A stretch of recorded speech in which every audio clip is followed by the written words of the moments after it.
আচ্ছা বুঝলাম না, তুমি ওকে নিয়ে আর কত সময় খেলবে? কত সময় হয়ে গেল, হঠাৎ যদি তোমার হাজবেন্ড চলে আসে তখন কি হবে? ওকে একটা খেলা নিয়ে বসিয়ে দাও, একটা কার্টুন টার্টুন দেখাও, মোবাইল দিয়ে দাও হাতে, আমরা আমাদের কাজ করি। আসো না। না এখানে বসো মা। এই না না এই না এই না এই না না এটা না এটা না না না না কত না এটা না এটা।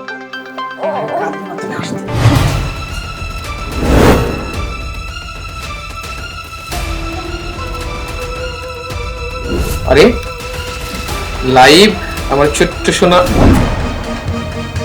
কি আমি এসব কি দেখছি? আমার স্ত্রী অন্য পুরুষের সাথে? না না, আমি তো বিশ্বাস করতে পারতেছি না। এটা কি করে সম্ভব? আমি ওকে তো বিশ্বাস করতে পারবো না।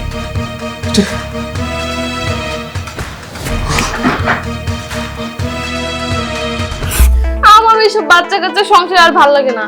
তুমি আমাকে বলো না, তুমি আমাকে কবে নিয়ে যাবা, কবে আমাকে বিয়ে করবা? আরে বাবা নিব তো, এত তাড়াহুড়ো করার কি আছে? আগে আমরা একটু সবকিছু গুছিয়ে নেই। আমিও তো এখন বেকার, তেমন কিছু করতে পারি না।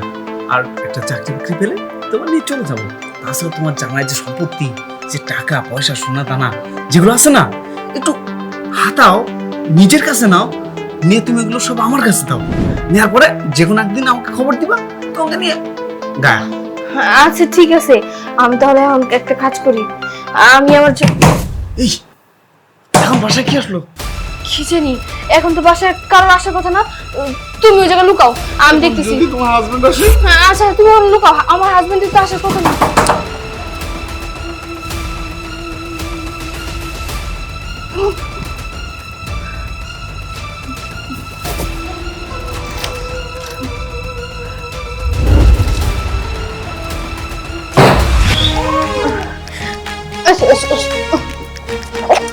দরজা খুলতে এত দেরি হলো কেন? আরে তুমি দেখছি না তুমি কান্না করছে, এর জন্য হচ্ছে ওকে ঘুম পাড়ানোর চেষ্টা করছিলাম আমি। ও তুই বাচ্চাকে ঘুম পাড়ালি? বাচ্চাকে না অন্য কাউকে ঘুম পাড়ালি তুই? মানে কি তুমি সব কি বলছো? অন্য কাউকে মানে? এই রুমের ভিতরে তো আমি আর আমার মেয়ে ছাড়া আর কেউ নেই। Shut up! একটা কথা বলবি না, তোর লজ্জা নাই? এই জন্য কথা বলছিস? এই মেয়েটাকে মোবাইল হাতে দিয়ে নাগরের সাথে রঙ্গলীলায় মেতেছিস তাই না? আর আমি সব কিছু পরিষ্কার দেখেছি। ভুলে ভালে মেয়েটার হাতের টাচ পেয়ে ফেসবুক লাইভে চলে যায়। প্রায় 1.5 ঘন্টা যাবত তোদের এসব দেখছি। দেখ ফোনটা।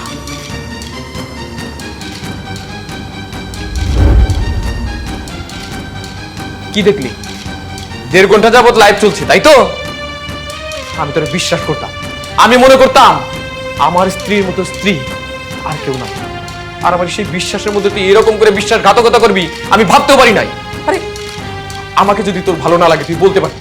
আমার কথা বাদ দিলাম, এই মাসুম বাচ্চাটা, এই চাঁদের মতো বাচ্চাটার মুখের দিকে তাকালে তোর তো এই সমস্ত কাজ করার কথা। হ্যাঁ কি করে পারলি? তুই তো মা নামের কলঙ্ক। তোর মতো বিশ্বাসঘাতিনী নিয়ে আমি সংসার করবো না। কি করে করবো?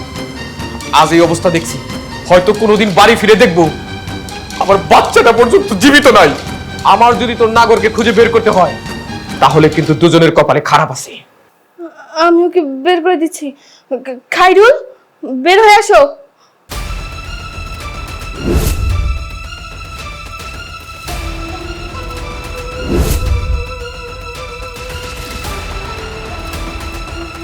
লজ্জা করে না আরেকজনের স্ত্রীর সাথে এরকম সম্পর্ক করতে?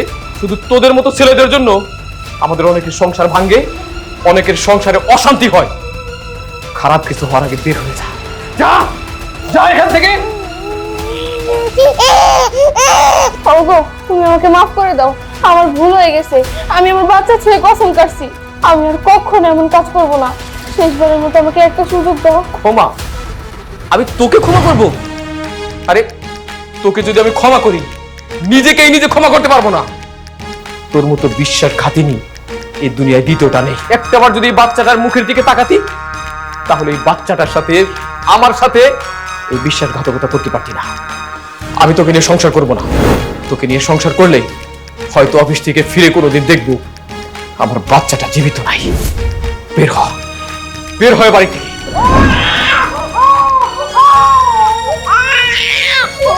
ওগো যা